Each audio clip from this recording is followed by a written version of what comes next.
Apocalipse, capítulo 16, versículos 17 a 21. E o sétimo anjo derramou a sua taça no ar. E saiu grande voz do trono, do templo do céu, dizendo: está feito. E houve vozes e trovões e relâmpagos e um grande terremoto, como nunca tinha havido desde que existem homens na face da terra. Tal foi esse tão grande terremoto. E a grande cidade fendeu-se em 3 partes. E as cidades das nações caíram. E da grande Babilônia se lembrou Deus para lhe dar o cálice do vinho da indignação da sua ira. E toda a ilha fugiu. E os montes não se acharam mais. E sobre os homens caiu do céu uma grande saraiva, pedras do peso de um talento.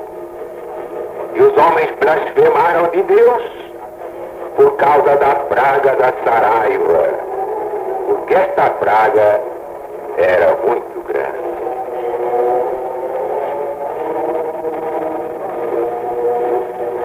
Já explicamos aqui que um talento, como peso, corresponde a 25 quilos. Vocês já imaginaram?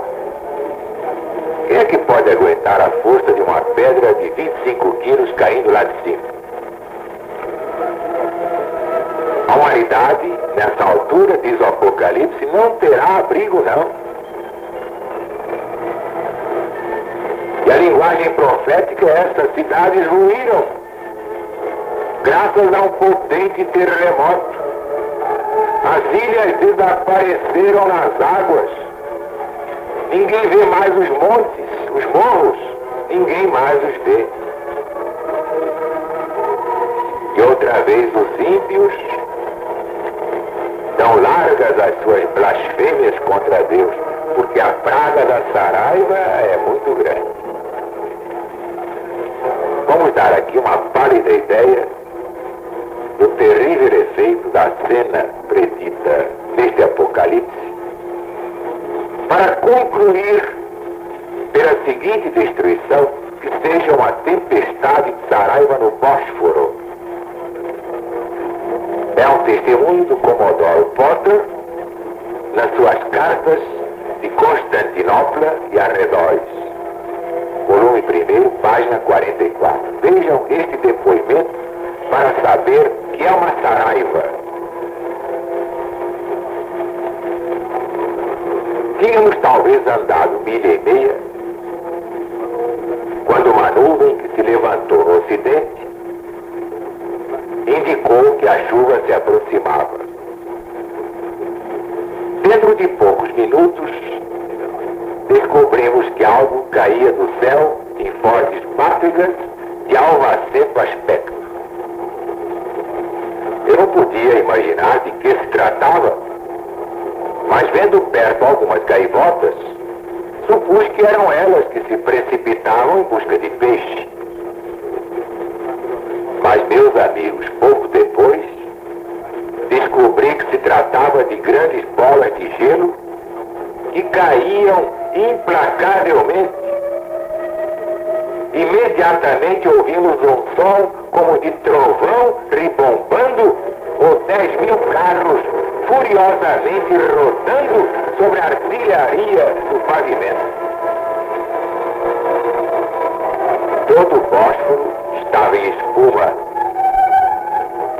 como se todas as baterias do céu estivessem sendo descarregadas sobre nós e a nossa frágil máquina. Para falar com franqueza, nosso destino parecia irremediável.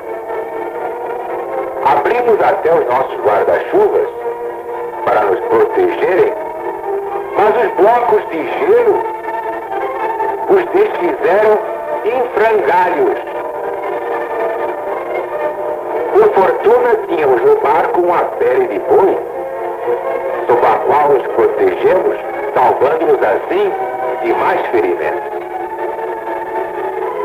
Um dos 3 remadores ficou com a mão literalmente esmagada. Outro ficou feridíssimo no ombro. Mr. H recebeu uma pancada na perna.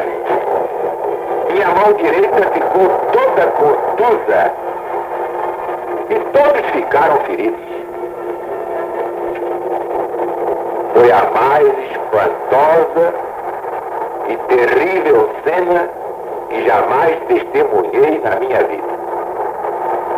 E não permita a Deus que eu volte a ser exposto a outra coisa semelhante. Bolas de gelo, tão grandes como os meus 2 punhos, caíram no barco. E algumas delas com tal violência que certamente nos teriam partido uma perna ou um braço se esses membros fossem atingidos por elas. Devo dizer que uma delas bateu na haste de um remo e o fendeu. A cena durou talvez 5 minutos, graças a Deus. Mas foram os mais terríveis 5 minutos que jamais vivi na minha vida. Quando passaram, vimos os montes vizinhos cobertos de massas de gelo, pois que não lhe posso chamar Saraiva. As árvores despojadas das suas folhas e ramos, todos desolados. Árvores completamente nuas.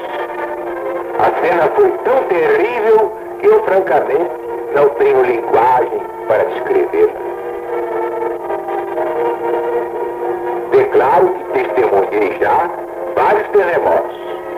O raio brincou, por assim dizer, em volta da minha cabeça.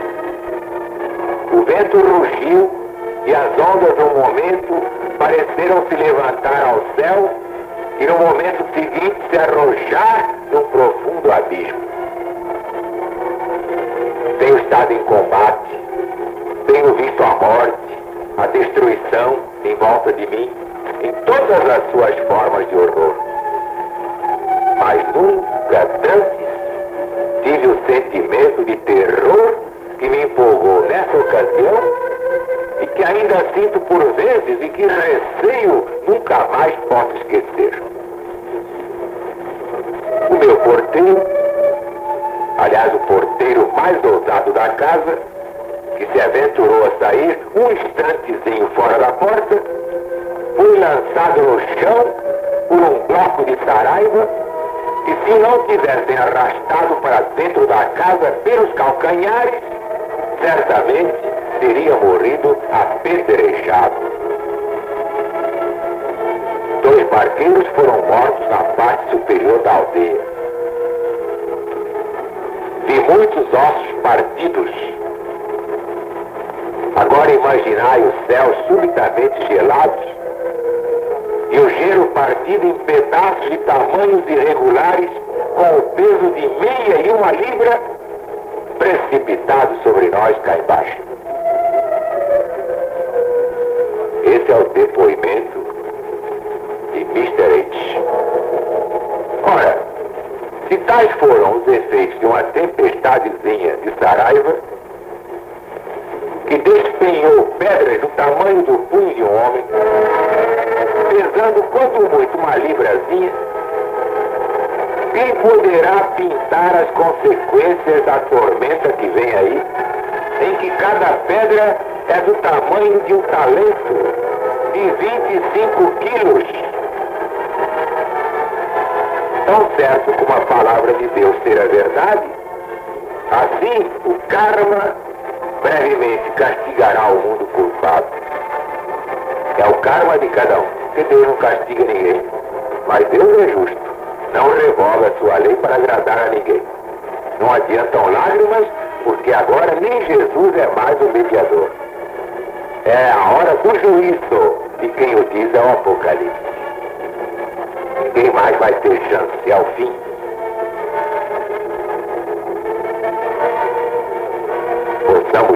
segundo a promessa, ter moradas bem seguras, lugares bem quietos de descanso naquela hora terrível. Isto para usar as palavras do profeta Isaías, no seu capítulo 32. E saiu grande voz do trono, do templo, do céu, dizendo: está feito. Isto é, consumado, fechado, tudo terminado. Encheu-se a taça da culpa humana. A última alma se aproveitou do plano da salvação. Os livros se fecharam. Completou-se o número dos salvos e dos perdidos. Chegou o período final da história do mundo. As taças da ira de Deus são derramadas sobre uma geração corrupta. Beberam-nas os ímpios até as fezes e são retidos no reino da morte durante 1000 anos. É, meu amigo, meu irmão, onde é que desejas ser encontrado depois de tudo isso? Quanta gente brincando nas boates, brincando no carnaval. Não sou contra nada, mas não é hora mais disso não. Jogando até o romper do dia, biriba, pife-pafe, buraco, buracão, buraquinho, buracada, e todos no buraco, caindo no buraco. Sem culpa nenhuma, isso não é meu, não inventei o Apocalipse, eu não inventei o mundo, não inventei nada, eu encontrei tudo aí. Mas recebi ordem para dar este recado. Tenho que dar este recado, agrade a quem agradar, desagrade a quem desagradar. Peço perdão. Mas por outro lado, qual é a condição dos santos, dos fiéis, enquanto está passando o dilúvio de fogo de que falou São Pedro? Eles são os especiais objetos da proteção de Deus. E sem o conhecimento de Deus, não cai um passarinho no chão. Quem o diz é o próprio Jesus. Não há um fio de cabelo que se perca, que nada escapa à divina observação. Muitas são as promessas que se amontoam, trazendo conforto aos que sofrem, aos que batalham por um mundo melhor, encontrando a injustiça, a sabotagem, a traição, a inveja, a mão boba, querendo deter o avanço da luz, como se fosse possível tapar o sol com a peneira. Mas temos que recordar aqui as palavras do Salmo 91, 2 a 12. Direi ao Senhor Deus, que Ele é que é o meu Deus, o meu refúgio, a minha fortaleza. Nele, sim, eu confiarei. Ele te livrará do laço da caça, ou do caçador, e da peste perniciosa. Ele te cobrirá com as suas penas. Debaixo das suas asas estarás em plena segurança. A verdade de Deus é o meu escudo e o meu broquel. E tu não temerás espanto noturno, nem seta que voe de dia, nem peste que ande na escuridão, nem mortandade que assole ao meio-dia. 1000 cairão ao teu lado, 10.000 cairão à tua direita, mas tu não serás atingido. Somente com os teus olhos olharás e verás o castigo dos maus. Porque tu, ó Senhor Deus, és o meu refúgio. O Altíssimo é a tua habitação. Nenhum mal te acontecerá, nem praga alguma chegará à tua tenda. Porque aos seus anjos dará ordens a teu respeito, para que te guardem em todos os teus caminhos. Eles te sustentarão nas suas mãos, para não tropeçares em pedra nenhuma.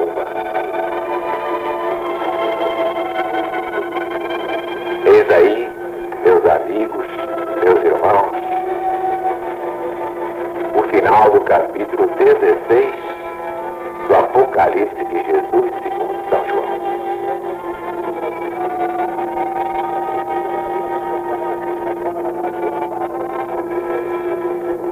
Há muita coisa que eu gostaria de dizer, mas já lhe disse que esta não é a interpretação total que temos de dar. Então, do que se fez no mundo inteiro, que eu estou completando dentro do novo mandamento. É o máximo que a humanidade alcançou e é tão pouco em vista do que ainda vem e do que há a revelar. A rigor, de Apocalipse e a humanidade não toma nada, porque não há mesmo quase nada sobre isso. Mas eu lhes prometo que na pregação definitiva e total, eu lhes darei coisas mais profundas, fora desse campo de palhaçada astrológica, adivinhações de bolinhas e bolões, de cartomantes e quiromantes, aventureiros, débeis mentais, exploradores. Não, Jesus não admite essas brincadeiras. É bom para horóscopo que todo dia está aí para fazer vender jornal, revista, ou para fazer ouvir programa de rádio, mas não tem valor nenhum. Não há um horóscopo certo. E quem for atrás disso fica maluco. Você quer um conselho, não leia nada de horóscopo. Você ficará tranquilo. Que o horóscopo só serve para dar azar, para descer preocupações na sua cabeça. É coisa de tédio mental para tédio mental. E é para fazer renda, para render dinheiro. É triste, mas é verdade. Se há quem não leia isso, sou eu. Nunca precisei ler horóscopo. Que horóscopo? Quem é que tem capacidade espiritual para dar horóscopo? Que horóscopo? E os que podem fazer ou não fazem? Por uma questão de pudor. Porque sabem que isso é palhaçada mesmo, não há outra palavra.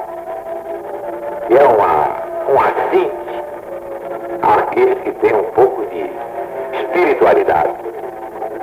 Não, estamos aqui no terreno da fantasia, não queremos ofender ninguém, mas temos que dar essa advertência em nome de Jesus.